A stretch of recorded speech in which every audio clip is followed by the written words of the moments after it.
Queridos irmãos, abramos uma vez mais as nossas Bíblias na segunda epístola de Paulo aos Coríntios, capítulo 12.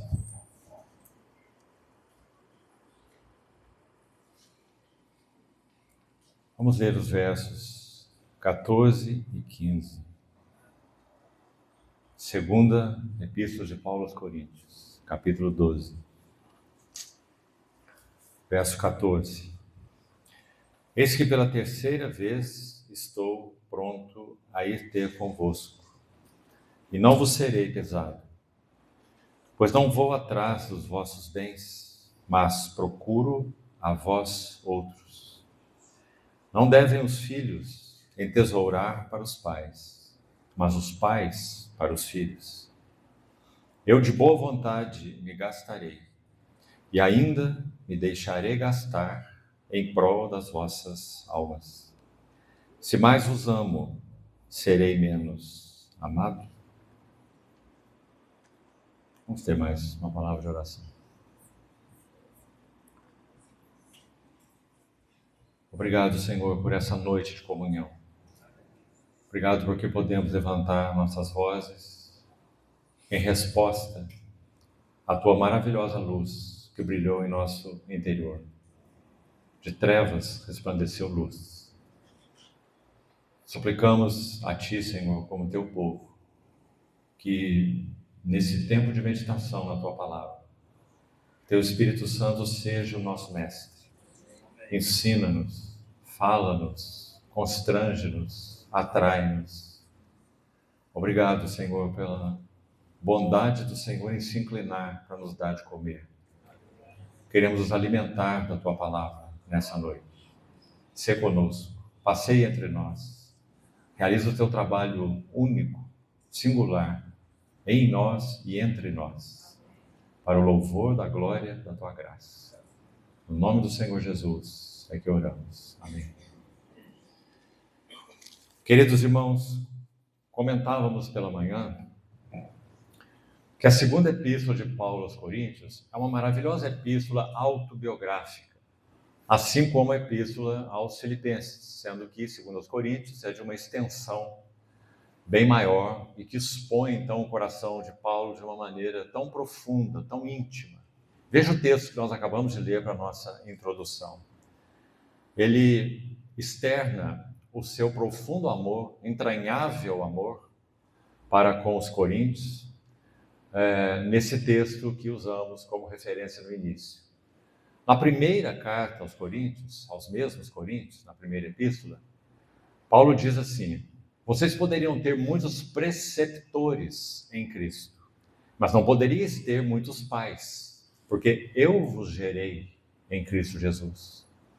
Então, o coração de Paulo para com essa assembleia é tão entranhadamente unido que ele, para a correção deles no que concerne ao serviço espiritual, ele então expõe as entranhas de seu coração. Veja, meus amados irmãos, como somos gratos ao Senhor por essa epístola. Mais do que ninguém, sem dúvida nenhuma, na face da terra, esse é o apóstolo que poderia ter escrito um compêndio de teologia sistemática. Nada contra os compêndios de teologia sistemática, desde que sejam fiéis aos fundamentos da fé, claro, né? Os liberais é um outro assunto. Então, nada contra as teologias sistemáticas, mas pense comigo, por que Paulo não escreveu uma teologia sistemática? Paulo escreveu cartas, e nas suas cartas, então, por serem cartas, ele expressa que tipo de pessoa ele foi, como sendo trabalhado pelas próprias mãos daquele que o comprou, daquele que o encontrou. Ao mesmo tempo que ele escreve aos Gálatas dizendo assim: Cristo me amou e a si mesmo se entregou por mim, ele escreve aos Efésios dizendo que Cristo amou a igreja e a si mesmo se entregou por ela. Então, essa abordagem de Paulo, quando ele vê a glória da pessoa e obra do Senhor ligada à igreja, mas também ligada a ele pessoalmente, quando ele usa os pronomes pessoais, ele me amou e a si mesmo ele se entregou por mim. de modo tão pessoal e íntimo. Por escrever cartas, ele expõe essa relação, o trabalhar do Senhor nele e essa relação do Senhor com ele, moldando esse vaso de um modo muito singular, o que não ocorreria em uma teologia sistemática. Por exemplo, você pode apreciar muito algumas obras, por exemplo, de teologia sistemática, algumas que são realmente apreciáveis, no sentido de expor a doutrina sadia da fé. Só que, pelo estudo em si desta teologia sistemática, seja de que autor for, você não conhece o autor. Se você não fizer uma pesquisa sobre ele, normalmente quando se faz, o que você vê? Fundador do seminário tal, mestre em teologia, mestre em divindade, ou seja lá o que for, não é? Também não estou depreciando nada disso, mas isso talvez é o máximo que você encontre. Talvez encontre uma pequena biografia desse autor, mas você não vai encontrar a exposição das entranhas desse autor, basicamente, em nenhum lugar. Mas quando nós vemos as cartas do apóstolo Paulo, nós então temos a exposição profunda das entranhas do seu coração. Então, essa segunda epístola, com 13 capítulos, ela faz isso de maneira maravilhosa. Olha esses versos que nós vemos como exemplo. Primeiro mostra a relação dele com os coríntios como sendo pai espiritual deles. Depois ele diz, se eu mais vos amo, eu serei por vocês menos amado. E então ele diz, eu estou disposto, sempre estive, a me gastar e também me deixar gastar, eu mais me gastarei e também me deixarei gastar em prol das vossas almas. Assim ele faz em toda essa epístola, realmente expõe o profundo do seu coração na relação com essa amada igreja dos Coríntios.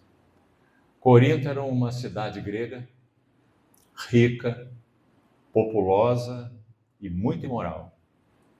Então, quando o evangelho foi pregado ali, onde só havia pagãos, quando Paulo entra em Corinto, como já dissemos também pela manhã, e ele deixa essa cidade, lá havia a igreja de Deus. E como essas entranhas dele estavam ligadas a essa assembleia, então ele vai buscar ajudá-los, ele vai buscar corrigi-los, alinhá-los, esclarecê-los com relação à vida passada que eles tiveram e à vida agora que eles têm como chamados do Senhor. E, particularmente, aí temos como pano de fundo a primeira epístola agora. Ele tem muito para ajudar essa igreja no que concerne a vida normal da igreja. Você se lembra quando ele começa a primeira epístola, cheio da carga do Senhor? Sem dúvida, com o zelo de Deus que ele menciona nessa segunda epístola, no capítulo 11, zelo por vós com zelo de Deus. Lembre que a palavra zelo fala desse ciúme santo, não é o ciúme que nasce de qualquer outra fonte, que não seja a própria santidade de Deus, como nosso Senhor Jesus disse, o zelo da tua casa, mesmo termo, me consumirá. Aquilo que toca os interesses do Senhor na sua amada igreja. Então ele inicia a primeira epístola dizendo, eu fui informado pelos da casa de Cloé que há divisões entre vós. Mais à frente, um pouco à frente, no capítulo 3, ele diz, há entre vós ciúmes, há entre vós contendas ou disputas. Eu não vos pude falar como espirituais. Como dissemos, imagine se nós tivéssemos Paulo escrevendo para os coríntios um compêndio de teologia. Não é que não seria útil, certo? Mas nós não veríamos o que nós estamos vendo. Nós não conheceríamos o trabalho de Deus no vaso, Paulo. Nós não teríamos o que ele escreveu a Timóteo, que nós já citamos pela manhã, o modelo, a descrição do modelo para todos quantos hão de crer nele, no nosso Senhor Jesus, para a vida eterna. Não teríamos. Porque em um compêndio de teologia sistemática, você não tem modelo do que o Senhor faz no vaso. Você tem doutrinas saudáveis, fundamentais, graças a Deus por elas, né?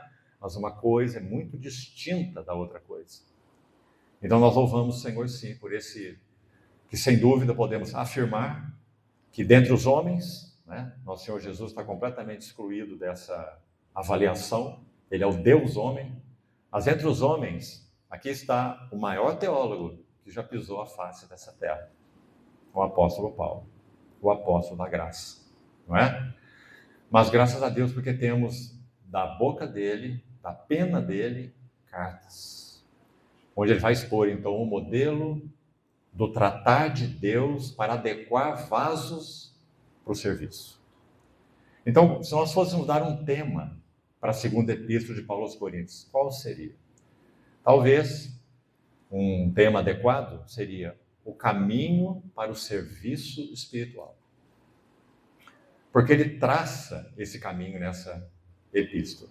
O que nós já mencionamos pela manhã? Nós dissemos que pelo menos 12 evidências do trabalhar de Deus no vaso ou no servo nós temos nessa epístola. 2 já foram mencionadas. Paulo diz que quando Deus toma um vaso para si, para moldá-lo, para usá-lo conforme sua graça, para formar Cristo nele, o objetivo de Deus não é apenas este, formar Cristo nele.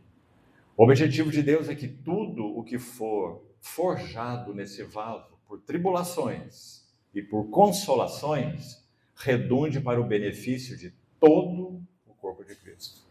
Isso, mais uma vez, irmãos, é um machado nessa árvore chamada egocentrismo. Até mesmo quando passamos, então, por tribulações e nelas experimentando essa profunda consolação do Senhor, o alvo não é exclusivamente nós mesmos. O alvo é seu corpo, é sua igreja. Para que a nossa tribulação, Paulo diz, redunde em vossa consolação. E também a nossa consolação com a qual nós somos consolados por Deus, redunde também na vossa consolação. Que coisa preciosa é essa? Pense sobre isso. Você vê que foi a primeira marca, ela abre o livro, 2 Coríntios, capítulo 1, dos versos 3 a 6. Então não perca isso, irmão. Tudo o que o Senhor tem feito em sua vida tem um escopo maior. É para o benefício, edificação, ajuda, socorro do corpo de Cristo. Porque Ele nos vê assim. Deus não nos chamou para sermos cristãos individuais, isolados.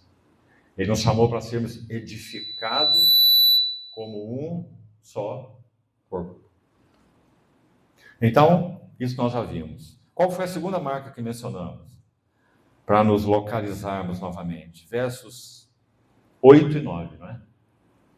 O que Paulo chamou de sentença de morte. Para os que não estiveram aqui pela manhã, é uma expressão aguda nessa carta, você não acha? Paulo é o apóstolo da graça, Paulo é o pregador da vida. Paulo é quem diz: de trevas resplandeceu luz, não é? E quando ele fala sobre sua jornada, lembrando então que ele é um modelo para a jornada de todos nós, ele vai dizer assim no verso 9: já em nós mesmos tivemos, veja, ele não diz uma, ele diz a, bem definido aí, não é? A sentença de morte que o Senhor colocou sobre nós. Para qual motivo? Para qual propósito? Tem um não e um sim, como falamos pela manhã. Para que não confiemos em nós mesmos. E aí estamos nós, né? Todos enquadrados aí. Nossas experiências, nossos recursos, nossas capacidades. Né? Paulo diz: não confiemos em nós mesmos, mas então tem o sim. É como a cruz. A cruz do nosso Senhor Jesus. Ela tem o que podemos chamar de um lado sombrio e um lado luminoso. O lado sombrio é horrível, não é? Mostra a imensidão da graça de Deus. Cordeiro santo, puro, imaculado, homem sem mácula, perfeito, padecendo tal sofrimento a ponto de ser cuspido por homens, pecadores, esbofeteado. O lado sombrio da cruz. Mas na mesma cruz, pela mesma cruz, nós temos o lado luminoso, porque essa cruz foi o instrumento pelo qual ele cumpriria os propósitos de Deus. Então, do outro lado da cruz, a gloriosa ressurreição. O seu lado rasgado, sangue e água. Sangue mostra o lado sombrio da cruz. Sem derramamento de sangue não há remissão de pecados. Esse é o lado sombrio da cruz, necessário. Por isso o Verbo se fez carne, como grão de trigo. Mas o lado luminoso da cruz é então a vida, a água que fluiu do mesmo lado ferido. E essa água na Bíblia fala de regeneração. Sangue para redenção, água para regeneração. Então, assim é a sentença de morte. Para que não confiemos em nós mesmos, mas sim no Deus que vivifica mortos.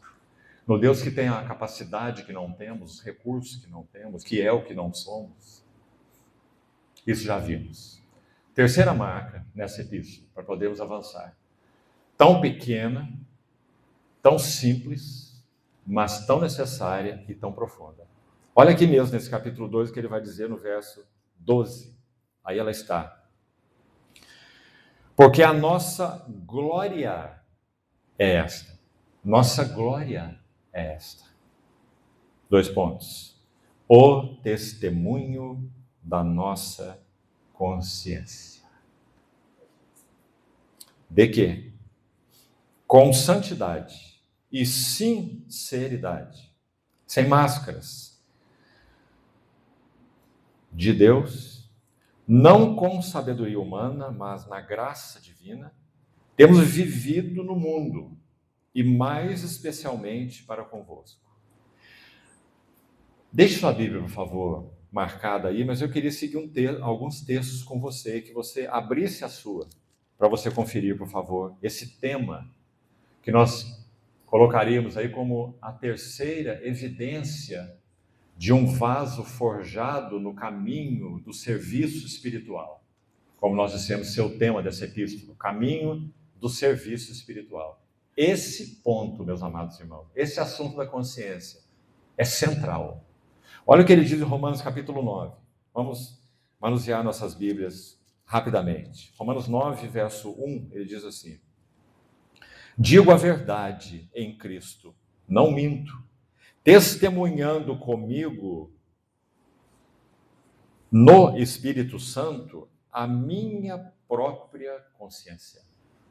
O que esse versículo está dizendo é que a nossa consciência, que é uma função do nosso espírito humano, não é uma função da nossa alma humana. A alma é composta dessas 3 faculdades que pela manhã também citamos, né? Os nossos pensamentos, os nossos sentimentos e os nossos desejos, mente, emoções e vontades. Isso constitui nossa alma, né? Não há a menor sombra de dúvida nisso, segundo as Escrituras. E segundo nossa experiência, não é? Então a consciência não é uma função da alma. A consciência é uma função do espírito humano. Além da intuição, a capacidade então de conhecer, de compreender a vontade de Deus, os caminhos de Deus. Chamamos isso de intuição ou iluminação, que também ocorre no nosso espírito humano, e também a comunhão. Deus é espírito, importa que seus adoradores o adorem em espírito e em verdade. Nossa comunhão com Deus é uma comunhão em espírito, que se processa no nosso espírito. Ele é a fonte da comunhão, espírito humano. E a consciência está aí também. Então o espírito humano também tem 3 funções, assim como a alma humana. A função da intuição, do conhecer a Deus, da iluminação, a função da comunhão e a função da consciência. E Paulo está dizendo que no Espírito Santo testemunhava com ele sua própria consciência. De quem então estava dizendo a verdade, não mentindo, não andando com astúcia, para usar agora o texto de Coríntios, ele diz isso, né? Não andamos com astúcia e nem adulteramos a palavra de Deus. Então, meus irmãos, isso não é um ponto a mais. É um ponto destacável nesse assunto do caminho do serviço espiritual. Não podemos macular as nossas consciências. Agora, como funciona a consciência? Deixa eu ler mais uns textos para irmos um pouquinho além disso. 2 Coríntios 4, 2, nós já lemos pela manhã, mas olhe uma vez mais, por favor. 2 Coríntios 4, 2, ele diz: pelo contrário, rejeitamos as coisas que por vergonhosas se ocultam, não andando com astúcia, nem adulterando a palavra de Deus. Antes nos recomendamos, preste atenção, nos recomendamos a consciência de todo homem. Meus irmãos, cada um de nós, como vasos do Senhor, servos do Senhor, precisamos chegar pelo trabalhar de Deus em nossas vidas, passo a passo, processualmente, a esta condição. Nos recomendamos a consciência de todo homem. Nós estamos tendo um tipo de conduta aqui, outra ali. Um tipo de palavra aqui, outra lá. Então ele diz, nós nos recomendamos para que todas as consciências dos homens nos julguem. Será que nossas vidas e nossa jornada com o Senhor é recomendável para a consciência de todos os homens? Então essa é uma marca muito importante no que concerne a nossa jornada com o Senhor. Há muitos textos no Novo Testamento sobre consciência. Para podermos avançar, não vamos examinar muitos deles, apenas está aqui alguns para você ver. Deixa eu citar um outro para você, se você quiser abrir enquanto eu cito. 1 Timóteo 1,19. Ele orienta Timóteo, que ele chama de meu amado filho, assim, preservando fé, mas não só fé. Sim, o justo vive pela fé, mas há algo que tem que acompanhar a fé para que a fé não desabe, não naufrague, como ele usa o termo aí. Então ele diz, mantendo fé e boa consciência. Porque alguns, olha o que ele diz, tendo rejeitado a boa consciência, vieram a naufragar na fé. Quando ele cita e exorta Timóteo contra alguns que estavam pervertendo a fé, por exemplo, Himeneu e Fileto, Alexandre o latoeiro, porque essa carta é pastoral, é íntima, né? Então Paulo não escreveu para expor essas pessoas, ele está orientando o seu amado filho Timóteo, e dizendo, tome cuidado, a linguagem deles corrói como câncer. Essa palavra que ele usa. Então, na sua carta a Timóteo, ele vai dizer assim, que há alguns homens que têm cauterizada a própria consciência. De novo, o assunto da consciência. O autor de Hebreus, que nós não sabemos quem é, capítulo 13 de Hebreus, ele diz assim, o autor, orai por nós, porque nós estamos persuadidos, a palavra é forte, significa plenamente convencidos, de mantermos uma boa consciência para com Deus e os homens, desejando em todas as coisas vivermos condignamente. Meus amados irmãos, quanto o Espírito Santo então coloca peso nesse assunto de uma consciência pura, termo que também é usado no Novo Testamento, consciência boa, consciência pura, consciência limpa. Você pode fazer a sua própria pesquisa, gastaríamos muito tempo para isso nessa noite. Faça a tua pesquisa do termo consciência e da função da consciência no ensino do Novo Testamento. Então aí está, terceira marca, na segunda epístola de Paulo, capítulo 1. Não negligenciemos a boa consciência, senão naufragaremos na fé.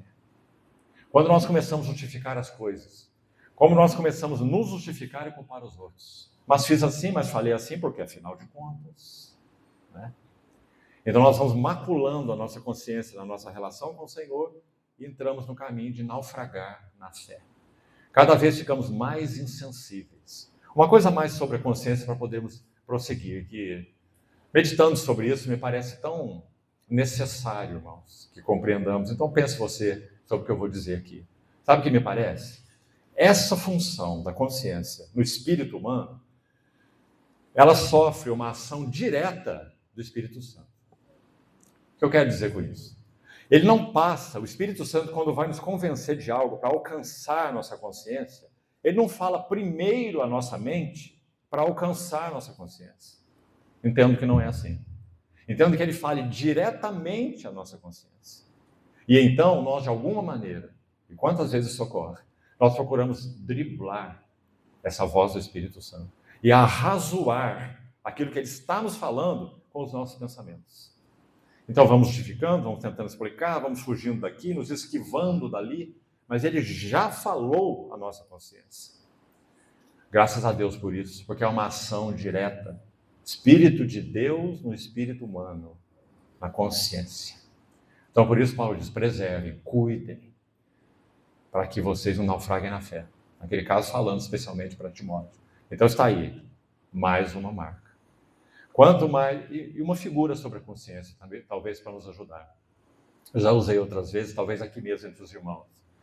Uma figura simples, como de um semáforo, um sinaleiro, com aquelas 3 luzes que conhecemos. Quando o Espírito Santo fala, seja o que for, a nossa consciência para nos ensinar, para nos ajudar, resumidamente o que ocorre é o seguinte, ele pode acender uma luz verde na nossa consciência e dizendo: siga. Siga com o que você está falando. Siga com o que você está fazendo. Siga com estes relacionamentos, quem sabe. Siga frequentando esse lugar. Luz verde. Siga. Mas num dado momento ele pode acender a luz amarela e dizendo assim: atenção. Atenção. Se você der mais um passo, é problema. E algumas vezes ele acende a luz vermelha na nossa consciência. Ela significa assim: pare agora. Não fale mais. Não vá além. Se necessário, morda a tua língua. Morda a tua língua. Pare agora. Assim funciona a nossa consciência. E quão importante, meus irmãos, pense no relacionamento conjugal. Quantas vezes maridos e esposas cristãos, muitas vezes de um lado, ou muitas vezes do lado de cá, ou às vezes dos dois lados. As espadas são desembainhadas. E o Espírito Santo já falou na consciência, como o Senhor falou para Pedro, né? Embainha a tua espada. Sinal vermelho. Nós não ouvimos e usamos a espada. E aquilo rasga o nosso coração de uma tal maneira, não é? Por quê? Porque nós somos de Deus. Porque o Espírito Santo mora no nosso interior. Então, quão útil e maravilhosa é a função da consciência no espírito do homem. E quanto somos graças ao Senhor, porque o Espírito Santo tem um canal direto com a nossa consciência, para nos ajudar. Como nos ajuda, não é? Vamos para a quarta marca. Segundo aos Coríntios ainda, veja o capítulo 2 agora, versos 12 e 13. Vamos procurar nessa noite avançar um pouquinho mais de ligeireza, para que temos tanta coisa nessa epístola para ser dita, se o Senhor permitir. Verso 12 do capítulo 2 de 2 Coríntios diz assim: ora, quando cheguei a Troade para pregar o evangelho de Cristo, e uma porta se me abriu no Senhor. Preste bem atenção nessa frase aí. Verso seguinte diz: não tive, entretanto, tranquilidade no meu espírito, porque não encontrei o meu irmão Tito. Por isso despedi-me deles e parti para a Macedônia. Parece verso tão simples e puramente histórico, né? Paulo está narrando o que aconteceu nessa hora aí da relação dele com, nessa sua viagem, né? Na relação dele com Tito. É muito mais que isso, irmãos. Primeiro, tudo que Paulo buscava da parte do Senhor era portas abertas para pregar o evangelho. Por isso ele orava e por isso ele labutava. Você se lembra como ele termina a carta aos Efésios? Ele diz assim: orai por mim, para que essa porta para a pregação do evangelho, para que eu anuncie o mistério do evangelho, que essas portas sejam abertas. Isso é o que ele buscava, pela intervenção do próprio Senhor. Agora, olha o que ele está dizendo. Uma porta se me abriu no Senhor. Você pode pensar em Paulo perdendo alguma porta aberta? Não é? Mas ele diz o quê? Contudo, não tive tranquilidade no meu espírito, porque eu não encontrei o meu irmão Tito. Então me despedi deles e parti para Macedônia. Qual é o princípio aí? O que o Senhor quer nos ajudar aí como vasos que estão dispostos nas mãos do Senhor para compreender o caminho do serviço espiritual, genuinamente espiritual? Qual é a nossa lição aí?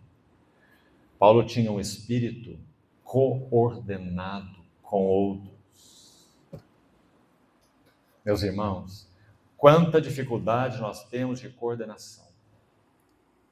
Quanta tentação há em nós, de alguma maneira, de atuarmos como freelancers na obra de Deus, não estando respondendo a ninguém pelo que fazemos. Submissão.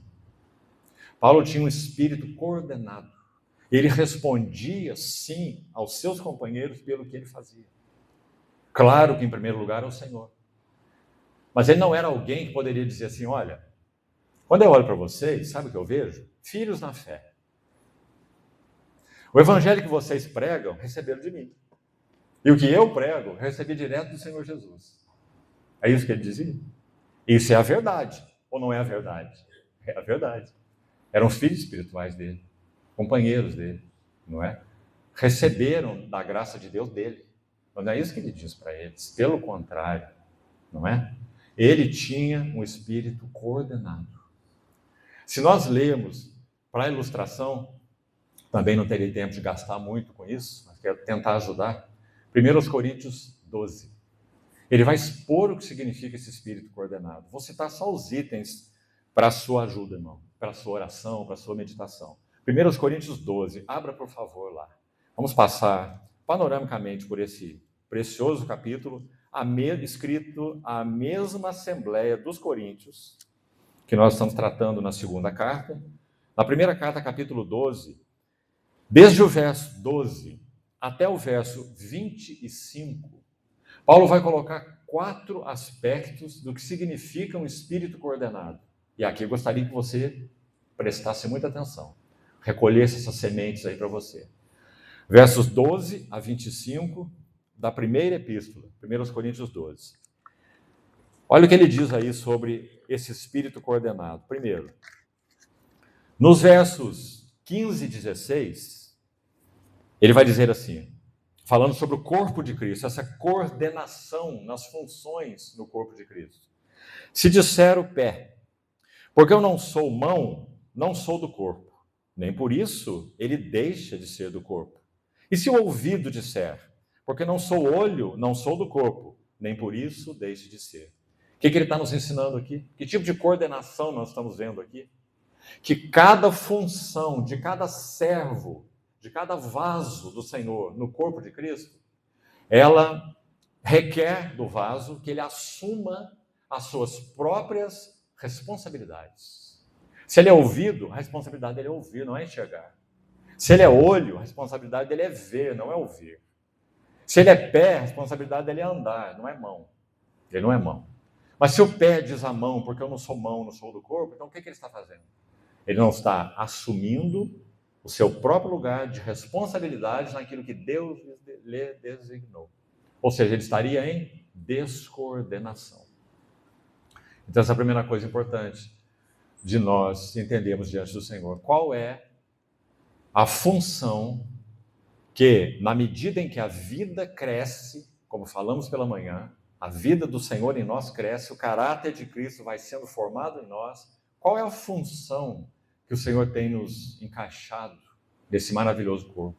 O corpo de Cristo, o corpo santo do Senhor, nosso lugar, nossa função. Agora, em outras oportunidades comentando isso com os irmãos, me lembro que mencionei uma figura e quero repetir aqui. Imagine, nesse assunto que acabamos de ler aqui, uma pessoa viajando em uma estrada, dirigindo seu automóvel, tranquilamente, contemplando a paisagem, seu olho está funcionando, não é? Seu ouvido também, ele está lá, desfrutando a sua viagem. Então, atrás dele vem uma carreta de 20 toneladas sem freio. E o motorista mete a mão na buzina, para que o carro saia da frente. Ao contrário, o desastre é iminente. Esse condutor foi salvo da morte pelos seus ouvidos. O seu olho, nessa situação, não serviu para nada. Salvo pelo ouvido. Mas aqui está dizendo que o ouvido, ele queria ser olho. Porque, afinal de contas, o nosso ouvido é uma coisa, pensando não só na faculdade auditiva, mas pensando nesse órgão aqui, não é, que trabalha para isso, ele não é uma coisa muito bonita, você não acha? Acho que ninguém nunca chegou para você e falou, vira de lado, deixa eu ver a sua orelha. Não é? Mas as pessoas olham para nós e dizem assim, que olho lindo você tem. Olha a cor dos seus olhos, o olho é admirável, né? Alguém já disse que o olho é a janela da alma. Você já ouviu isso? Nosso olhar fala muito, não é? Mas a nossa orelha não fala nada, não é? A nossa orelha ouve muito. Então o ouvido, ele quer ser olho, porque o olho é brilhante, o olho é colorido, o olho é maravilhoso. Né? O olho todos admiram, mas o ouvido ninguém admira. Aliás, o ouvido dá trabalho, tem que tirar a cera. Né? Mas se o ouvido disser, porque eu não sou um olho, então eu não sou do corpo. Você vê, irmão?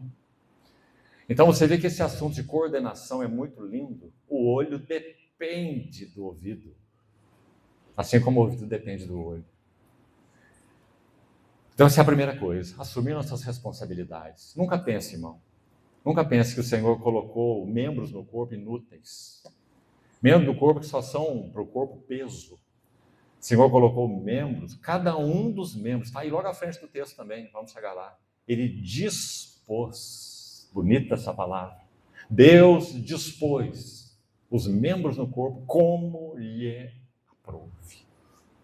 Segunda coisa para você reparar nesse texto, versos 17 e 18, olha aí. 1 Coríntios 12. Se todo o corpo fosse olho, onde estaria o ouvido? Se todo fosse ouvido, onde estaria o olfato? Mas Deus dispôs os membros, colocando cada um deles no corpo como lhe aprouve. O que os versos 17 e 18 estão nos ensinando?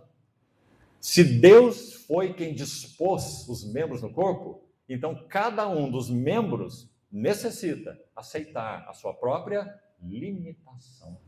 Olha aí outra lição importante. Cada um de nós tem aceitado as nossas limitações no corpo de Cristo. Que nós carecemos de todas as outras funções porque nós somos limitados. E exercemos uma função específica que o Senhor nos tem dado, que é dependente de todas as outras funções, para que o corpo seja sadio, para que o corpo cresça. Então aí está o segundo elemento importante de um espírito coordenado. Aceitar as próprias limitações. Terceira coisa, versos 21 e 22.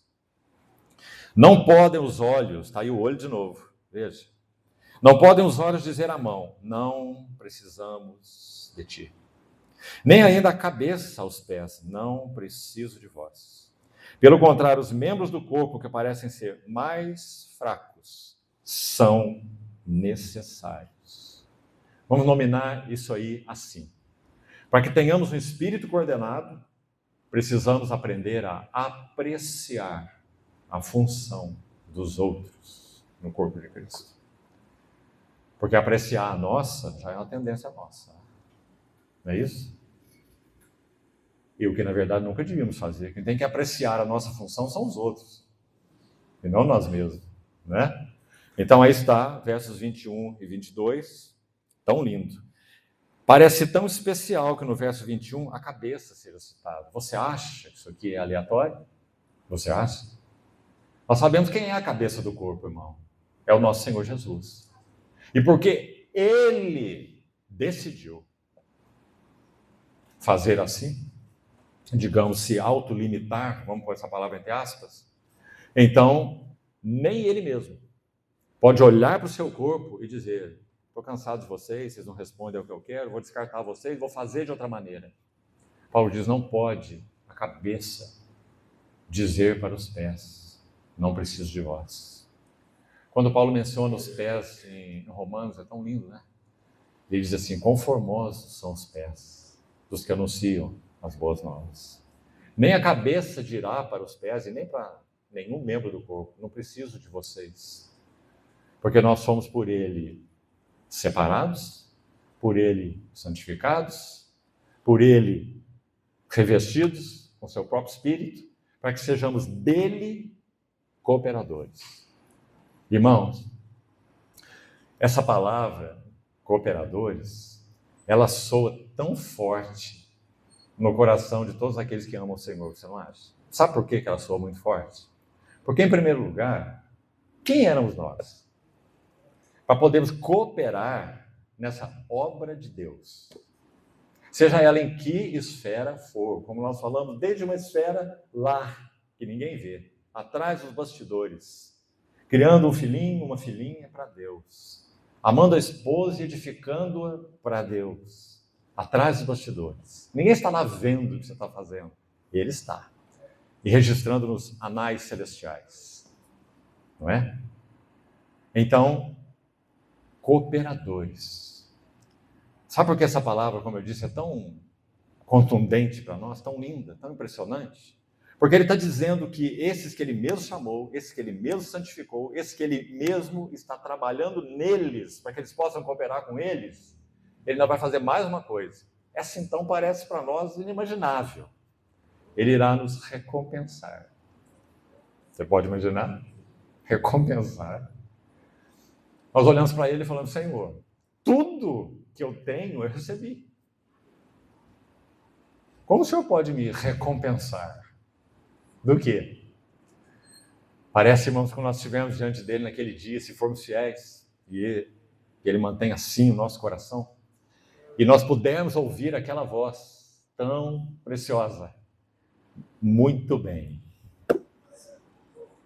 muito bem, muito bem. O que eu fiz, Senhor? Muito bem, servo bom e fiel.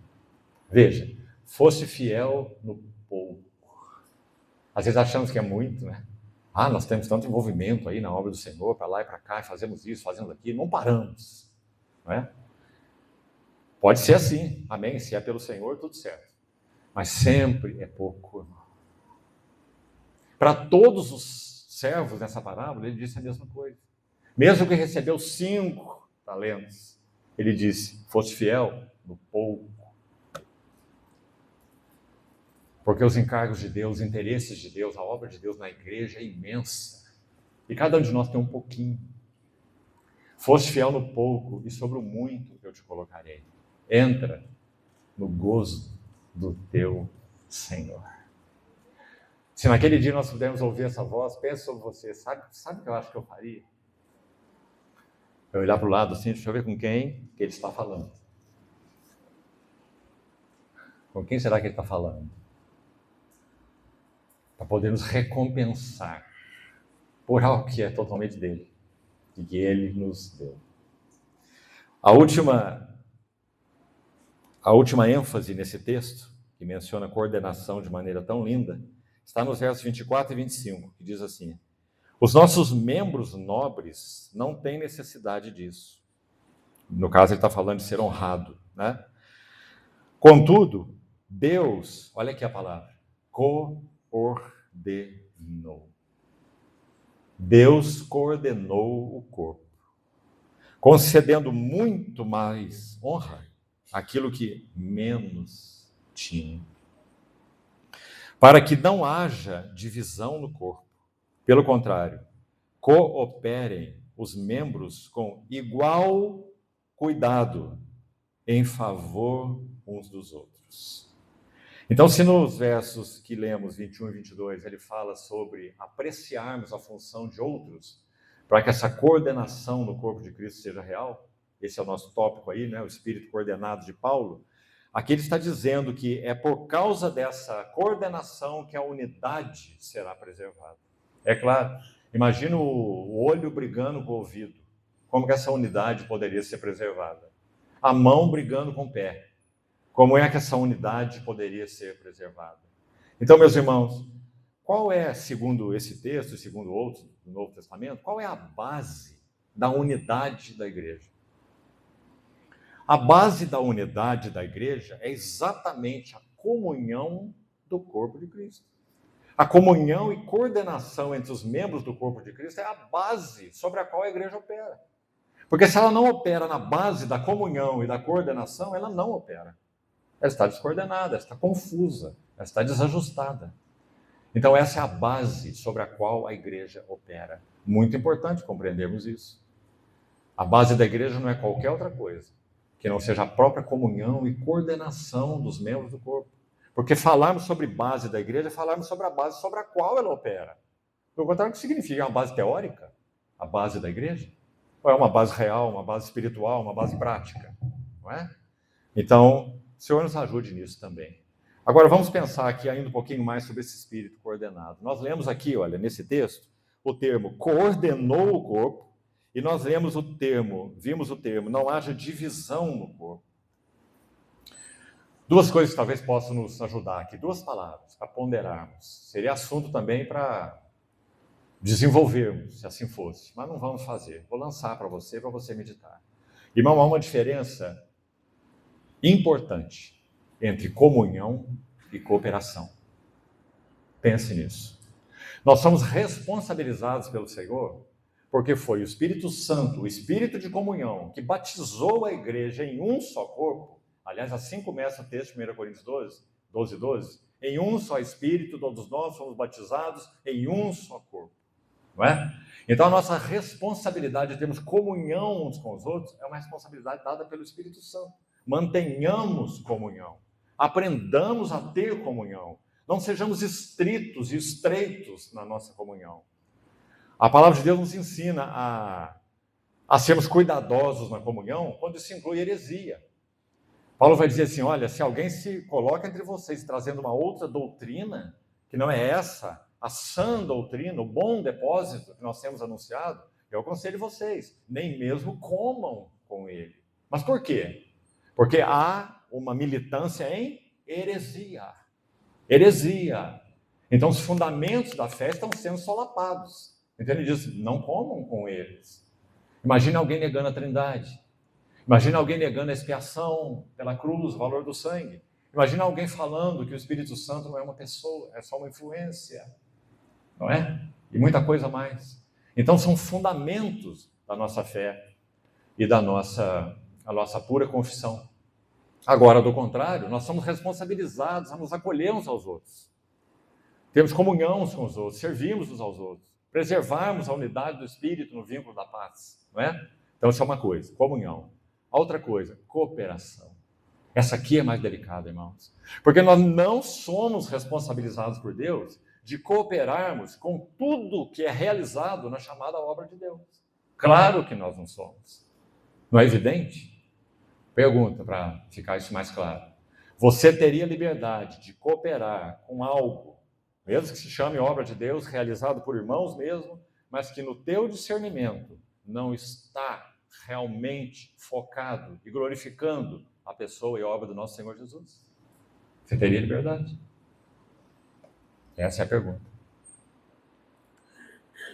Isso é cooperação. É diferente de comunhão. Então, para que haja uma cooperação saudável, meus irmãos, no corpo de Cristo, nós precisamos aprender, pela graça de Deus e pelo discernimento do Espírito, e isso é uma grande bênção, nós irmos encontrando companheiros que realmente têm este único foco, aquilo que glorifica a pessoa e a obra de Cristo. O irmão Sparks tem um texto muito interessante sobre isso, muito interessante, irmão Austin Sparks. Eu me lembro de algumas coisas que ele diz nesse texto, me lembro de memória. Ele vai dizer assim, a pergunta que nós devíamos fazer quando nós tratamos desse assunto de cooperação no corpo de Cristo é a seguinte, pergunta que nós devíamos fazer em todo o tempo, para todos os nossos irmãos, que o Senhor nos tem dado a conhecer. A pergunta é, isto contribui para o aumento de Cristo? Aí ele vai dizer assim, se contribui, em meu coração eu estou de acordo. Mas se não contribui para o aumento de Cristo, então eu estou fora. A mesma coisa, em um outro texto, ele coloca da seguinte forma. A pergunta, no singular, a pergunta que deveria ser feita para se discernir tudo aquilo que se chama obra de Deus, seja que formato tome, a pergunta é a seguinte, quanto de Cristo há nisto? Quanto de Cristo há nessa palavra? Quanto de Cristo há nessa obra? Quanto de Cristo há nessa missão? Seja lá o que for. Quanto de Cristo há nesse relacionamento? Quanto de Cristo há? Você se lembra de Colossenses capítulo 2, quando fala sobre o crescimento do corpo? É uma carta forte, a epístola de Paulo aos Colossenses, fortíssima. A heresia colossense era uma mistura bombástica entre ensino judaizante e misticismo oriental. Imagine essa mistura. Ensino judaizante e misticismo oriental. Por isso ele fala de culto de anjos e tudo que você vê lá em Colossenses 2. Aí ele vai dizer assim, que os destinatários da carta dos Colossenses fossem cuidadosos, cuidado, ninguém vos venha enredar com a sua filosofia, vãs sutilezas, conforme os rudimentos do mundo e não segundo Cristo, etc. E mais à frente, capítulo 2, verso 19 de Colossenses, ele vai dizer assim, e não retendo a cabeça,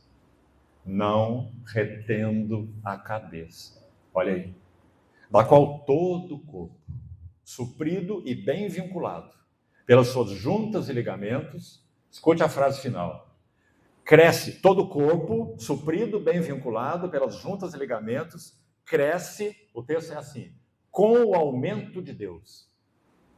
Que frase interessante. Como é que a igreja cresce? Como é que a igreja realmente é edificada? Com o aumento de Deus. Se aquilo que Deus é, como revelado na pessoa do nosso Senhor e ministrado a nós pelo Espírito Santo, não aumenta em nós, a igreja não cresce. Pode crescer em número, pode crescer em poder econômico, pode crescer da maneira que você imaginar, mas não cresce com o aumento de Cristo, com o aumento de Deus. Porque essa é a única maneira que a igreja pode crescer. Então, por isso, irmão Sparks disse no seu texto, isso contribui para o aumento de Cristo? Se contribui, em meu coração, eu estou de acordo. Porque, meus irmãos, nós não temos tempo para perder. E quantos de nós, um bom número, né? Graças a Deus por muitos jovens que estão aqui, mas também acho que metade já estão com seu cabelinho ou pintado ou branco. Não é? Nós já passamos por tantas coisas, não é? Será que estamos dispostos a cooperar com aquilo que não contribui para o aumento de Cristo? Hein? Perdemos mais tempo, mais energias. Então que o Senhor também nos ajude nisso, meus amados irmãos. Comunhão e cooperação. Vamos distinguir as duas coisas. E vamos aprender a cooperar com o coração largo. Me lembro também de outro servo do Senhor, tão estimado de muitos aqui, inclusive de mim, já está com o Senhor, serviu o Senhor nessa terra por 108 anos, uma vida linda de serviço ao Senhor, hoje já está com o Senhor. Ele mencionou esse assunto da comunhão e cooperação assim. No corpo de Cristo nós precisamos ter um coração muito alargado no corpo de Cristo, porque nós somos chamados por um único Senhor, batizados no mesmo Espírito. Temos uma só fé, um só Pai, coração alargado, mas pés pequenos. O que será que ele quis dizer? Coração alargado e pés pequenos. Significa que nós somos responsáveis por acolhermos uns aos outros na comunhão do Senhor. Nós temos que andar com pés pequenos. Não é sairmos correndo atrás de tudo que nos é dito para fazer. Tem algo aqui, você quer cooperar? Né? Nós vamos cooperar com tudo que aparece na nossa frente. Ele diz, pés pequenos e coração alargado, para que possamos discernir onde está o Senhor. Pergunta de Jeremias, capítulo 2, realizada 2 vezes, contundente, lancinante. Jeremias está com seu coração derretendo em Deus, de paixão pelo seu povo, sua noiva. Eu me lembro de ti quando eras noiva, como me seguias no deserto, numa terra em que não se semeia. Então Israel era consagrado ao Senhor, era primícia para ele. Que injustiça acharam vossos pais em mim, quando de mim se desviaram, indo após a nulidade dos ídolos e se tornando nulos eles mesmos? Jeremias 2, que capítulo maravilhoso. Aí ele diz assim, indo após a nulidade dos ídolos e sem perguntarem. Essa é a pergunta crucial, irmão. Jeremias 2, onde está o Senhor? O Senhor está nisso? O Senhor está nisso? O Senhor está nessa obra? O Senhor está nessa palavra? O Senhor está nesse livro? Esse livro que eu estou lendo? Quantos de nós perdemos tempo com livros que não servem para nada? Porque o Senhor está ali, não é revelado ali. Minha experiência, meu arrebatamento, meu isso e meu aquilo. Eu. Quanto de Cristo há nisso? Mais um elemento para avançarmos. No segundo capítulo ainda, de 2 aos Coríntios, capítulo 2, mais uma marca que me parece muito preciosa aqui também, nesse forjar dos vasos no caminho do serviço espiritual.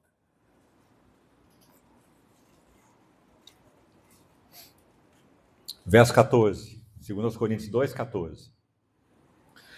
Graças, porém, a Deus que em Cristo sempre nos conduz em triunfo, o cortejo triunfal. E por meio de nós, preste atenção, manifesta em todo lugar a fragrância, perfume do seu conhecimento. Porque nós somos para Deus o bom perfume de Cristo, tanto nos que são salvos como nos que se perdem. Para com estes quem? Quem foi que ele mencionou por último no verso 15? Os que se perdem. Então, para com estes, cheiro de morte para a morte. Deixa eu parar aqui um pouquinho. Esse é um texto delicado e muitas vezes mal compreendido. Como é que um cristão pode ter cheiro de morte para os que se perdem? É o que está dizendo aí. Para os que se perdem, cheiro de morte para a morte.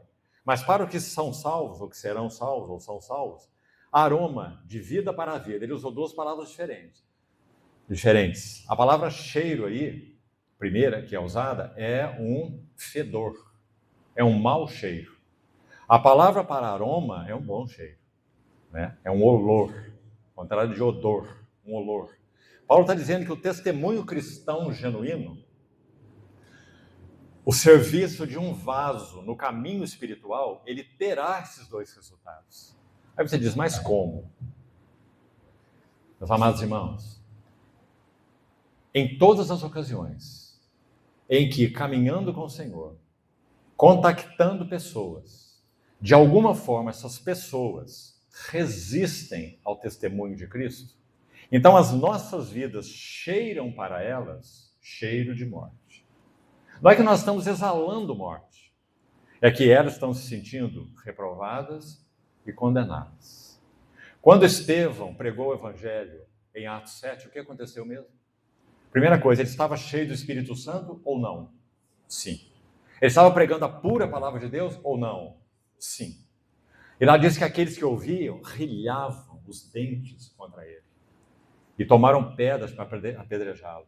E finalmente esse seria o meio que o Senhor iria recolhê-lo, do contrário o Senhor não permitiria. Estevão foi recolhido ao céu. O que aconteceu ali? Cheiro de morte para a morte.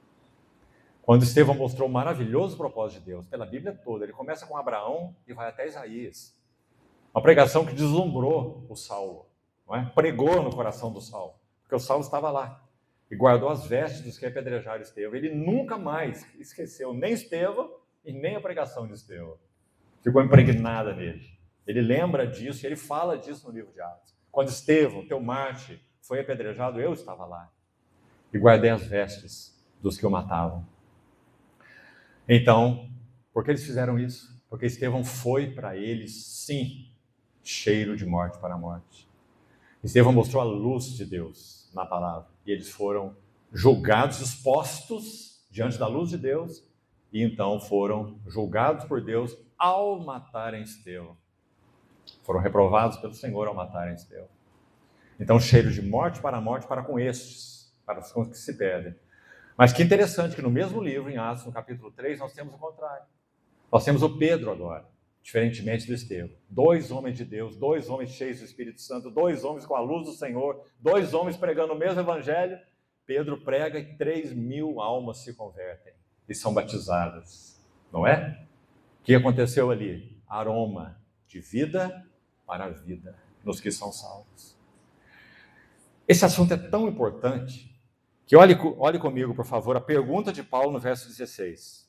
Aí nós estávamos, né? Então ele diz, para com estes, os que se perdem, cheiro de morte para morte. Para com aqueles, quem são aqueles? Os que são salvos, está lá no verso 15. Para com aqueles, aroma de vida para a vida. E aí vem a penetrante pergunta. Quem, porém, é suficiente para essas coisas? A palavra para suficiente aí é idôneo. Como se Paulo estivesse perguntando, e creio que é o que ele faz, o seguinte: nós, como vasos no caminho do serviço espiritual, nós estamos sendo forjados pelo Senhor com tal idoneidade, ou seja, com tal semelhança com Cristo, que então nós podemos ser esse duplo cheiro de morte para a morte, de vida para a vida. Quem é idôneo? Quem é suficiente para essas coisas? Que pergunta, não é? Graças a Deus porque o Espírito Santo veio, mora em nós, para nos fazer idôneos para essas coisas.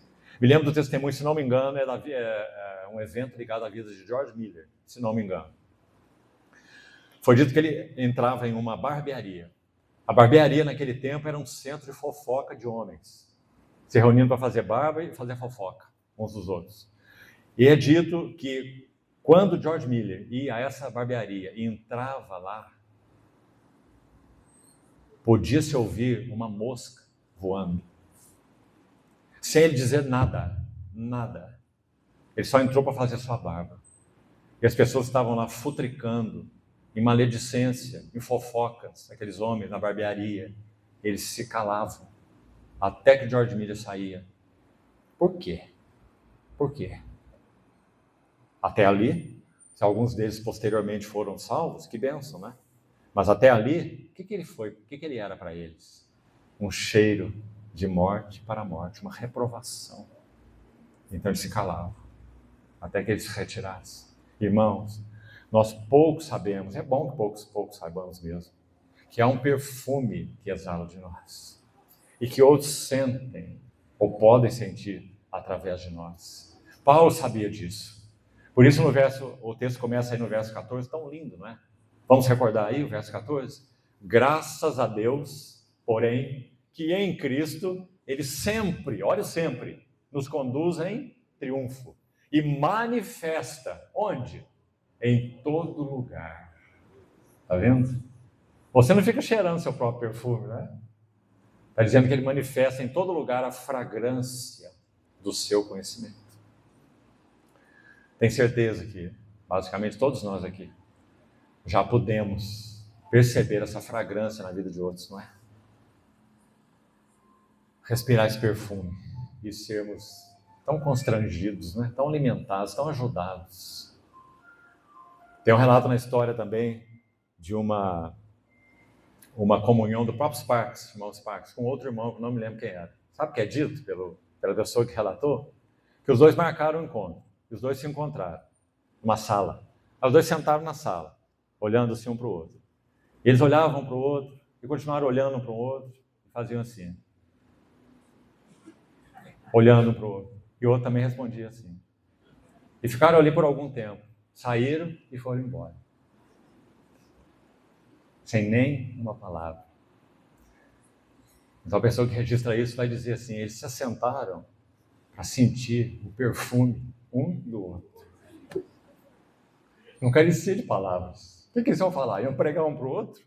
Eram dois pregadores, dois servos do Senhor, que viviam uma vida tão preciosa com o Senhor. O que eles iam falar? Como é que você está? Tudo bem? E a sua família?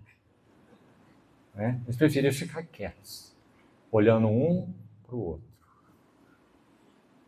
Graças a Deus, meus irmãos. Tantas vezes nosso problema é esse aqui mesmo, né? É falar demais e cheirar de menos.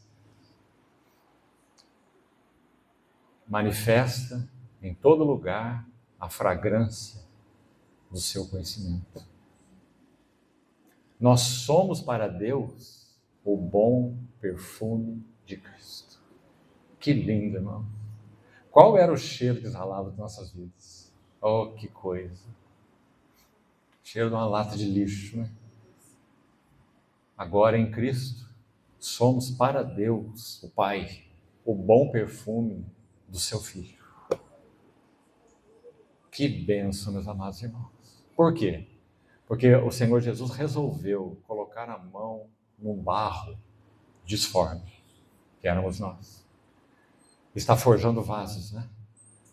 Nesse caminho do serviço espiritual. Sim, irmãos. Ele, ao nos chamar, ele conta com cada um de nós. Ele nos fez seus cooperadores. Ele pede de nós tudo que temos, tudo que somos. E quando nós entregamos isso, nós entregamos com tanta gratidão. Porque o que é que temos e o que é que somos? Então essa aí é outra marca tão linda nesse assunto do caminho do serviço espiritual. Vamos seguir um pouquinho mais, ainda temos tempo. Vamos para a sexta marca já, não é? Capítulo 3. Todo o capítulo 3 de 2 aos Coríntios, todo ele, versos 1 a 18, é um capítulo sobre o ministério do Espírito Santo. Então, como esse é um longo assunto, então vou só mencioná-lo aqui com 2 ou 3 nuances rápidas e vamos seguir também. Um tema precioso nas Escrituras, o glorioso ministério do Espírito Santo. E Paulo vai começar esse texto dizendo assim: será que é necessário que eu tenha uma carta de recomendação para vós? Imagine, são os filhos espirituais dele. Mas como, de alguma maneira, a vida dele, também o serviço dele, estava sendo questionado por alguns dos próprios coríntios, sabe por que estava? Porque estavam penetrando pessoas entre eles que estavam buscando descredenciar Paulo. Mas você sabe, irmãos, Paulo tem uma firme ousadia no Senhor.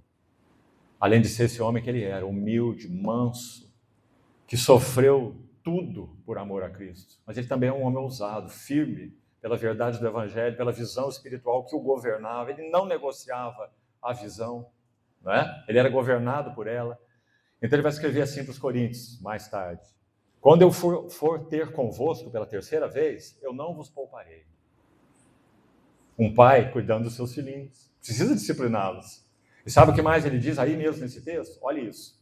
E quando eu for aí, novamente, eu quero conhecer. Deixa-me dizer por que ele vai falar isso antes, para você entender. Ele ficou sabendo e escreveu na sua carta assim, que algumas pessoas diziam dele o seguinte: a presença pessoal dele é fraca e a sua palavra é desprezível. Isso é o que estavam dizendo de Paulo aos Coríntios, em Corinto. Então, ele mesmo escreveu isso na carta, né? Que ele sabia disso, e disse: quando eu for ter convosco pela terceira vez, eu não vos pouparei. E, quando eu for, eu quero conhecer não a palavra, mas o poder dos ensoberbecidos. Que frase tremenda, você não acha? Ele está dizendo: olha, falar que eu sou isso, que eu sou aquilo, não me afeta. Eu sei o que eu sou. Pela graça de Deus, eu sou o que eu sou. Não é? Mas quando eu estiver, então, entre esses, eu quero ouvir, não é o que eles têm a dizer, a palavra deles. Eu quero ver que poder que eles têm. Então agora ficou mais difícil o assunto. Porque Paulo sabia que sobre ele, esse vaso Paulo, por causa dessas mãos que estavam sobre ele, o forjando, repousava o poder de Deus. Eu me gloriarei, pois, nas minhas fraquezas, para que sobre mim repouse o poder de Deus. Que lindo, irmãos. Então, esse é o capítulo do ministério do Espírito Santo. Então ele diz: eu não preciso de carta de recomendação, nem de vós e nem para vós, porque vocês são meus filhos na fé. Agora, olha que lindo no verso 3, 2 Coríntios 3:3. Estando, então, vocês já manifestam, vamos ver o 2 também. Vós sois a nossa carta, escrita em nossos corações. Que maravilha, não é? Não é lá alguém que se colocou numa plataforma de autoridade, falando aí com essa igreja. Vós sois a nossa carta, escrita nos nossos corações, conhecida e lida por todos os homens, estando já manifestos, olha isso, como carta de Cristo. Quem é a carta de Cristo aqui então? Os Coríntios, certo? Agora, duas palavras importantes: produzida pelo nosso serviço, nosso ministério, mas escrita, não com tinta, mas pelo Espírito do Deus vivente.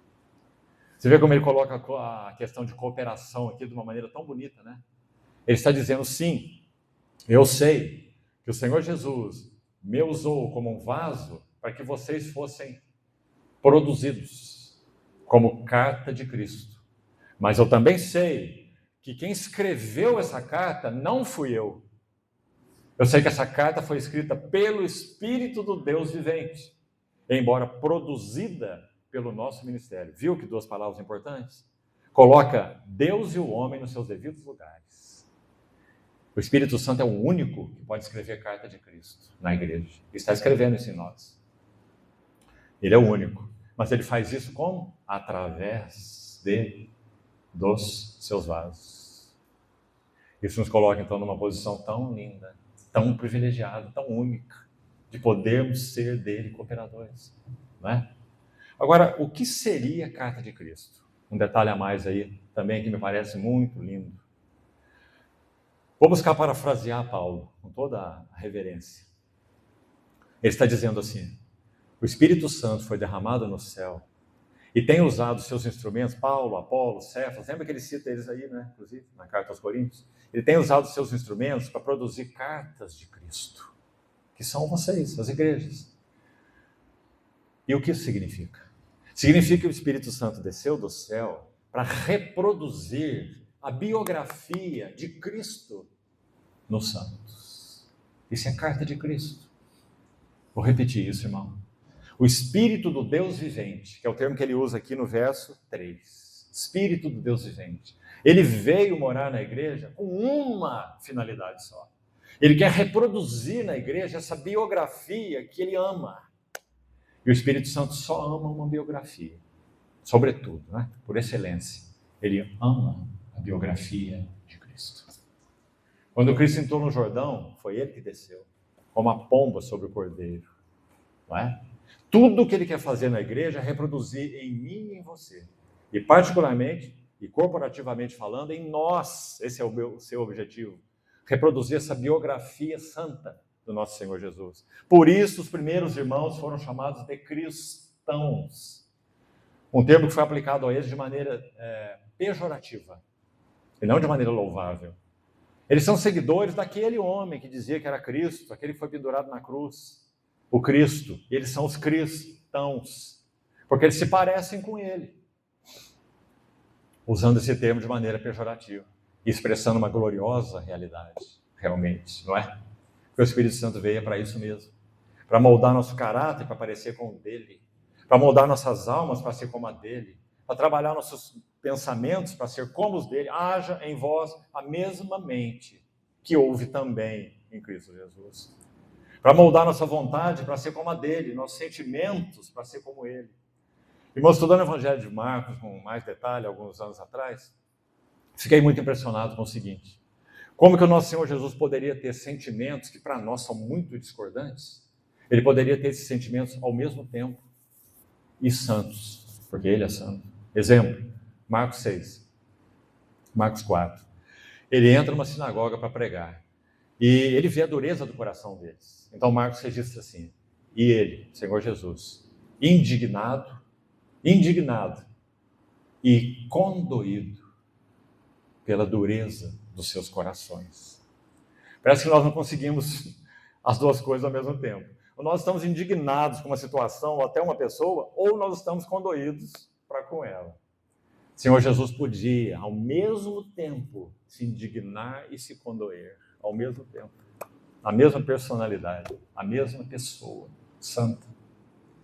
Então, o Espírito Santo veio habitar na igreja para reproduzir a biografia de Cristo na igreja. Guarde isso, irmão. O interesse dele em você é fazer você parecido com Cristo, que ele ama. Ele me glorificará, porque ele vai receber o que é meu e vou lá de anunciar. Contemplando a sua glória, nós somos transformados de glória em glória na sua imagem pelo Espírito do Senhor. Assim que termina 2 Coríntios capítulo 3, no verso 18. Mais uma nota aqui ainda nesse tópico. Vamos chamar esse tópico aí, no caminho do serviço espiritual, da essencialidade do ministério do Espírito Santo. Meus irmãos amados, quanto nós precisamos conhecer mais do ministério do Santo Espírito. Do contrário, nós continuaremos dependendo de nós. E mesmo de coisas boas, experiência, zelos, doutrinas. Não é que isso seja errado, mas isso não é suficiente para edificar aquilo que é aprazível a Deus. Então, Paulo vai seguir esse texto, você busca aí os versos 3 em diante, de 2 Coríntios 3, ele vai dizer assim, impressionante frase, saindo da boca desse homem, não que nós, isso está no verso 5, não que nós, por nós mesmos, sejamos capazes de pensar alguma coisa como se partisse de nós, mas a nossa suficiência vem de Deus, que nos habilitou. Cada palavra é linda, você não acha? Deus que nos habilitou para sermos ministros de uma nova aliança, não da letra, mas do Espírito, porque a letra mata, mas o Espírito vivifica. O que Paulo está dizendo? Paulo está dizendo, nós, mesmo sendo regenerados, por nós mesmos, nós somos incapazes de cooperar com Deus nessa obra de Deus. A nossa suficiência vem de Deus que nos habilitou. Agora, irmão, um vaso cheio não pode ser enchido. Se a nossa suficiência virá dele, ele necessitará contar com vasos vazios. Vazios do quê? De si mesmos. Aquele milagre especialíssimo operado por Elias, incluindo a viúva de Serepta. O marido morreu, pobre, os credores estavam vindo para cobrar a dívida e iam levar os filhos dela para ser escravos, porque ela não tinha como pagar. O que você tem na sua casa? Perguntou o profeta. Ela disse, só uma botija de azeite. Vamos ver o que dá para fazer com isso, depois vamos morrer nós todos, eu e meu filho, não temos nada, não temos mais nenhuma condição.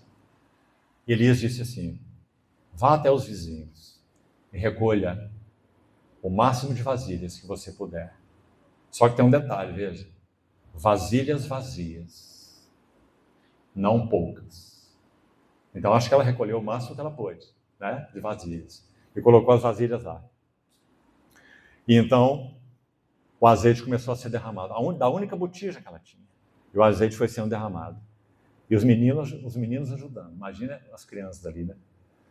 Tira uma botija, uma vasilha, tira outra vasilha, e o óleo não para. Ele vai enchendo, vai enchendo. E aquela botija original entornada aqui, né? Uma fonte de azeite. Encheu todas as vasilhas. E então, foi perguntado lá, né? Foi pedido mais uma vasilha. Então a resposta foi assim, não há mais vasilha nenhuma. Ponto. E a próxima frase é assim, e o azeite parou. O azeite só parou quando ele não encontrou mais vasilhas vazias. Ou seja, na vida da igreja, meus amados irmãos, o bendito Espírito Santo, ele só deixará de ser derramado em nós e entre nós, quando não houver mais vasilhas vazias. Aí o azeite vai parar. Mas enquanto ele encontrar vasilhas vazias, o azeite continuará a ser derramado. Por isso, a necessidade do trabalho da cruz. Por isso, a necessidade de desentulhar os poços, na linguagem de Gênesis. Poços que Abraão cavou, entulhado pelos filisteus. Isaac teve o trabalho de desentulhar os poços, para que então a água pudesse fluir. Esse é o ministério do Espírito Santo. Ele tem toda a capacidade. Ele é o habilitador, ele é o mestre. Mas o problema é que nossos poços estão entulhados e nossas vasilhas estão cheias de muita coisa que não seja o óleo. Por isso o trabalho da cruz, tão bendito. O Senhor colocando a mão em nós e na sua luz, nós vemos a luz. Ele vai trabalhando em nós, vai remover aquilo que obstrui a obra do Espírito Santo. Então está aí nesse capítulo 3, tão lindo, esse assunto da essencialidade do ministério do Espírito Santo. Temos mais 10 minutos, até as 9 horas. Queria seguir com mais um ponto então. 7º ponto já. Capítulo 4 agora, de 2 aos Coríntios, dos versos 7 a 12. Está aí o texto para você ler depois, com cuidado. Capítulo 4, versos 7 a 12. Nós temos uma 7ª marca, ou evidência, desse caminho do serviço espiritual. E é este que nós acabamos de mencionar quando citamos a marca anterior. O caminho da cruz. Meus irmãos, se não houver em nós uma real disposição pelo Espírito Santo de sermos aqueles descritos assim, seguidores do Cordeiro por onde quer que ele vá, então nós iremos perder o caminho do serviço espiritual. Iremos perder a genuinidade do testemunho do Senhor. Porque quem é esse Cordeiro e para onde ele foi? É o Cordeiro que foi crucificado. Disposição para seguirmos a Cristo no caminho da incompreensão. Seguirmos a Cristo no caminho da rejeição. Isso é o que Paulo escreve aqui no capítulo 4. Com o seguinte termo, levando sempre, olha o sempre aí de novo, no corpo o morrer de Jesus. Aí pensamos, mais uma vez, né? Que coisa em si mesmo mórbida, né? Mas ele não terminou o versículo aí, né? Ele continua agora mostrando o lado luminoso. Para que também a vida de Jesus se manifeste de nosso corpo mortal. Ele vai dizer, porque em nós opera a morte. Esse nós que ele chama aí, ele, os que estavam com ele, seus cooperadores, né? Está dizendo, somos entregues à morte o dia todo, palavras dele também. Fomos considerados como ovelhas para o matadouro, não é?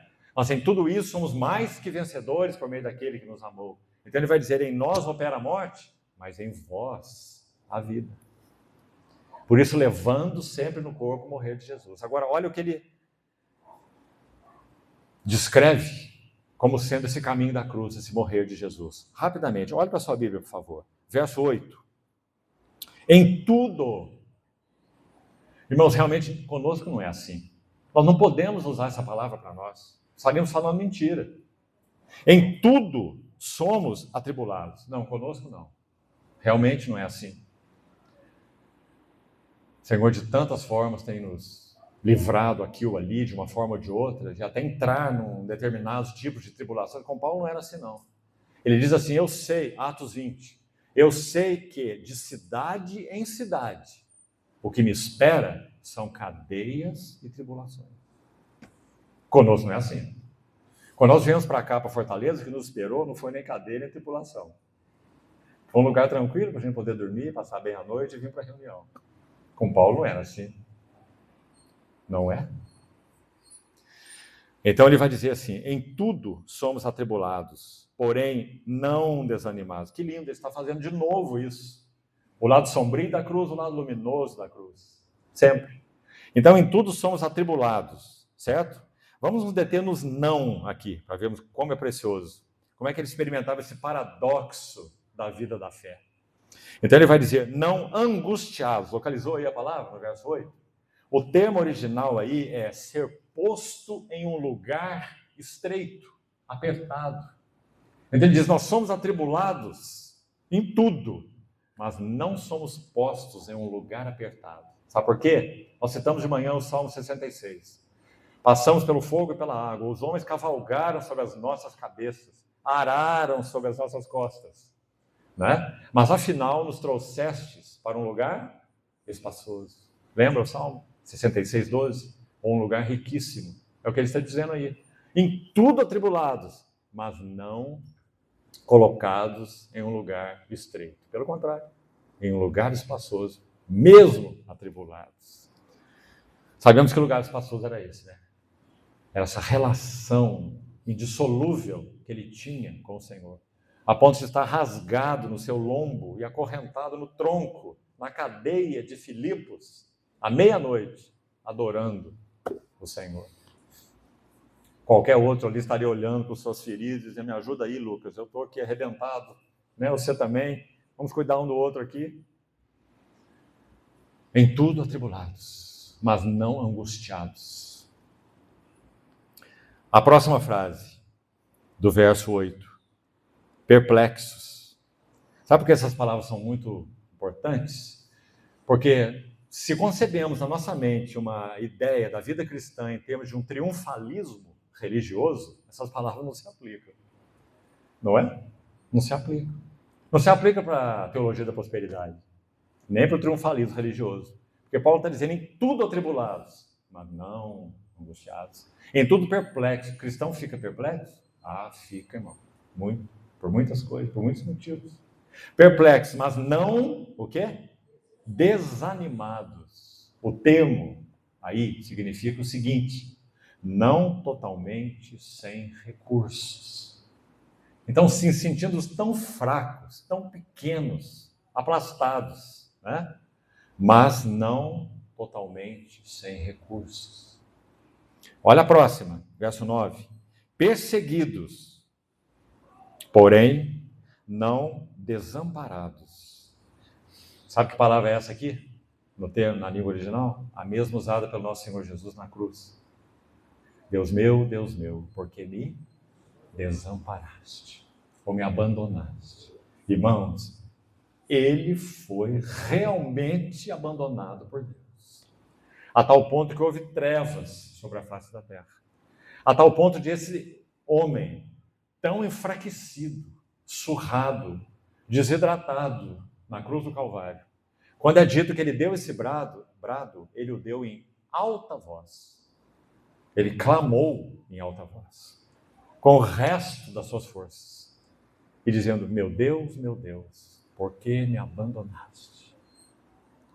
Ele não perguntou por que de mãos punhos cerrados. Ele perguntou por que de mãos abertas. Porque ele sabia por que ele foi abandonado. Ele veio para isso. Mas isso não eliminou, pelo contrário, a sua própria dor. Então ele faz essa pergunta. Se ele sofreu um abandono real, sabe o que isso significa? Nós nunca seremos abandonados. Hebreus capítulo 13. Afirmemos: seja a vossa vida sem avareza. Contentai-vos com as coisas que tendes, porque ele tem dito: nunca te deixarei, jamais te abandonarei. Então o autor de Hebreus continua assim: então afirmemos confiadamente: o Senhor é o meu auxílio, não temerei, que me poderá fazer o homem. Que maravilha, meus amados irmãos. Mas porque ele foi abandonado. Então Paulo vai dizer: perseguidos, porém não desanimados. Isso já vimos, né? Abatidos, porém não destruídos. Foi o último. Essa ideia do não destruídos aí, específica, qual é? Não tornados inúteis. Abatidos. O cristão fica abatido? Sim. Olha ele dizendo aí, abatidos, mas não postos fora do caminho. A outra ideia para a mesma palavra, aí, destruídos. E assim ele completou essa questão do morrer de Jesus. Um último para terminarmos, amanhã seguimos daqui. Capítulo 6, versos de 4 a 10. Será o último item por hoje, e esse já é o 9º. Capítulo 6, versos 4 a 10. Pelo contrário, em tudo recomendando-nos a nós mesmos como ministros, servos de Deus, na muita paciência. A palavra aqui é para constância. Irmão, constância no caminho do serviço espiritual é algo magnífico. Constância no caminho espiritual edifica outros.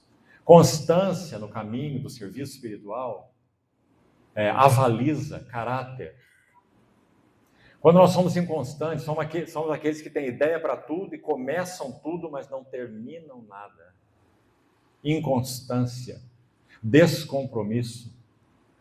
Veja a primeira coisa que Paulo fala quando ele se recomenda, em tudo recomendando-nos a nós mesmos. Número 1, na muita constância, na muita paciência.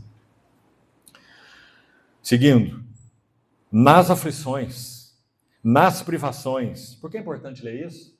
O caminho do serviço espiritual. Assim que ele é.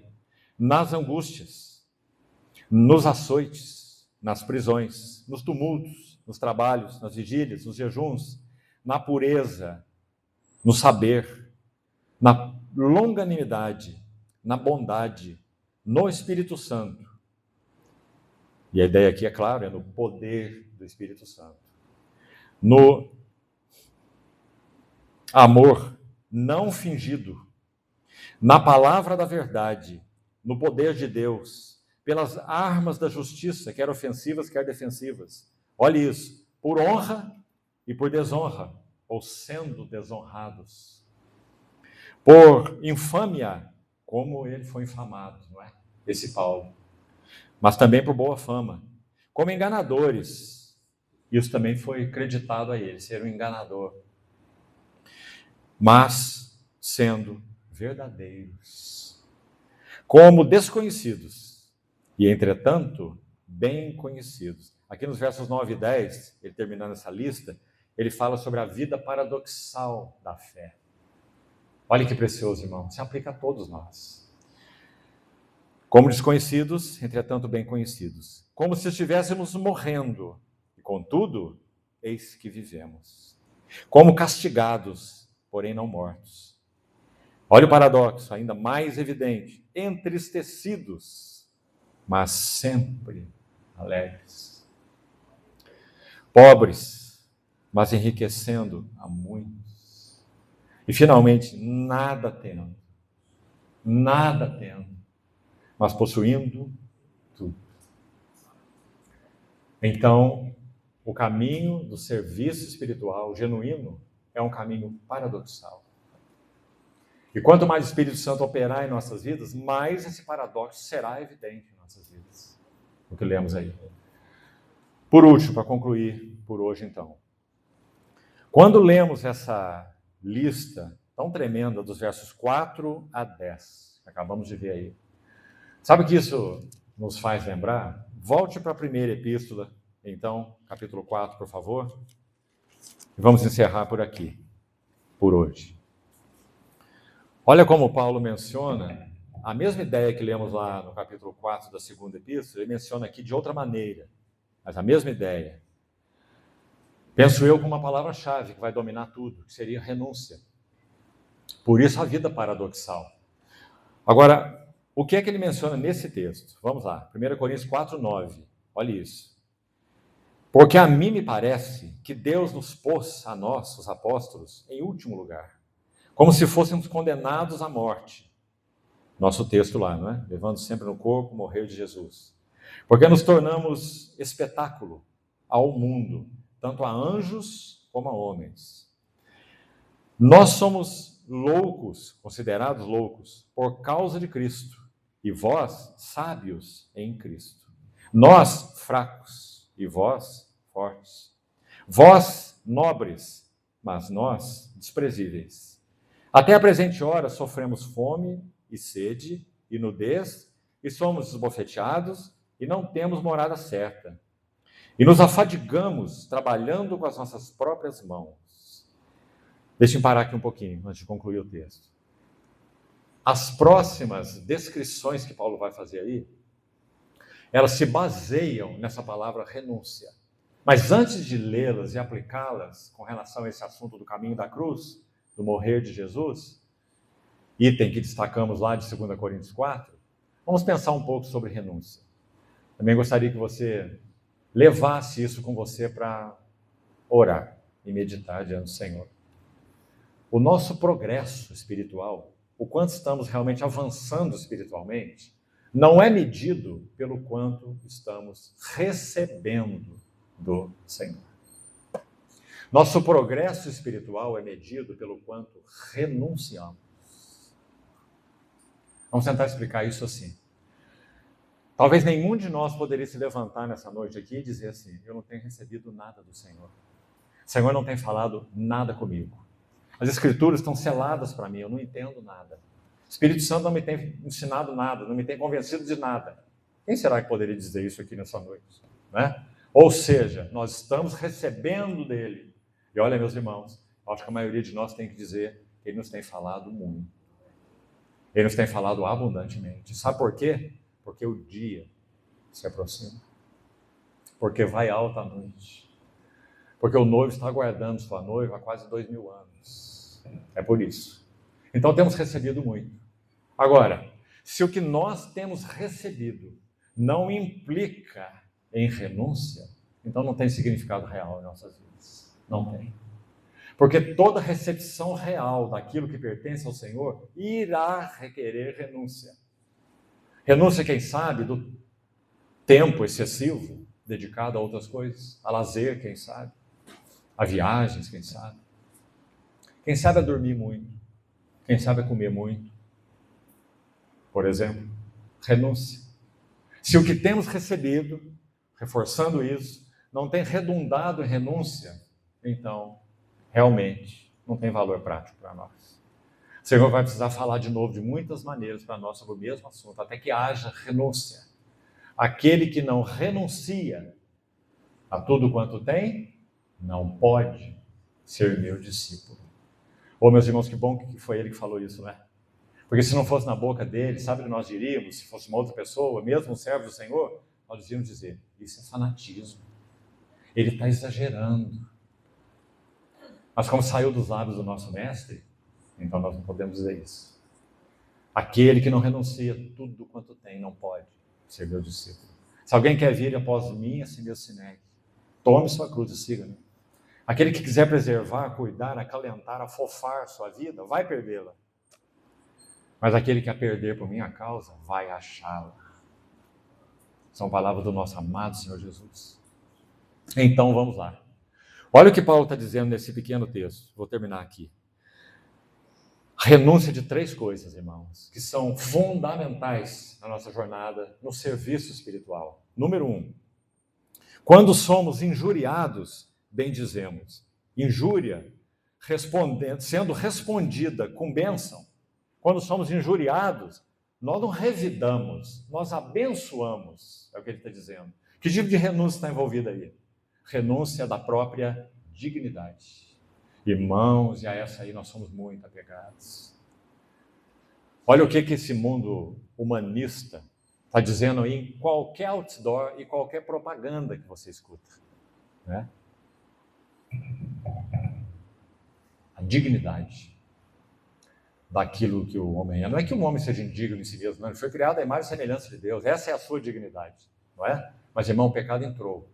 O pecado entrou e fez o homem mergulhar no seu próprio umbigo e viver sua vida em si mesmada, egocêntrica. Então, quando olhamos esse assunto da dignidade nesse prisma, está tudo adulterado, está tudo equivocado. Porque Paulo está dizendo, quando a minha dignidade humana é profundamente ferida, porque eu fui injuriado, a minha resposta não é retaliação. Sabe o que nós ouvimos do mundo? Não deixe ninguém ultrapassar a sua linha vermelha. Não deixe ninguém pisar na tua cabeça. Não se permita ser desprezado ou marginalizado por ninguém. Não é? Irmão, nós não devemos, não podemos, não devemos nem marginalizar e nem desprezar ninguém. Todos nós somos seres humanos. E foi nosso Senhor que nos ensinou isso. Não é? Não precisamos de ninguém nos ensinando isso por aí, não. Não é? Para sermos inclusivos, seja em que aspecto for, o cristão é inclusivo. Nós somos servos do mundo. Somos servos dos que se perdem. Paulo diz, eu sou devedor a todos, sou devedor a gregos, sou devedor a bárbaros, sou devedores a ignorantes, sou devedores a instruídos, sou devedor a todos. Esse é o cristão. Então o que eu estou falando não é isso. Eu estou dizendo que esse apelo que nós ouvimos sobre dignidade, ela está apoiada em egocentrismo. Não é? Paulo vai dizer o contrário. Paulo vai dizer, quando eu sou afetado na minha dignidade, porque eu fui injuriado, a minha resposta é, abençoamos. Então essa é uma renúncia à sua própria dignidade como pessoa. Ele está renunciando à sua dignidade. Segunda, olha aí no texto.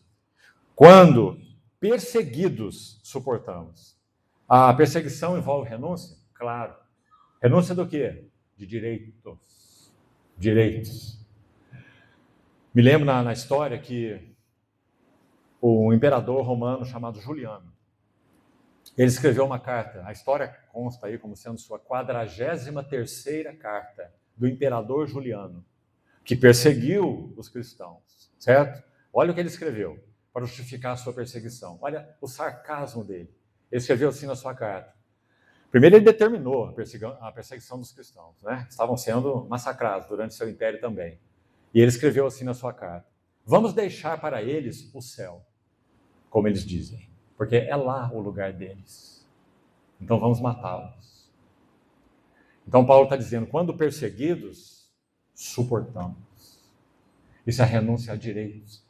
Quando ele escreveu essa carta, sabe o que ele ordenou nessa carta? Que todos os bens dos cristãos fossem apropriados pelo império, eles fossem expoliados. Você vai ver isso na carta aos Hebreus, no capítulo 10. Vocês sofreram o espólio dos vossos bens, tendo ciência de possuirdes um patrimônio superior e durável. Bem? Então, renúncia aos direitos. Olha a nossa geração, irmão.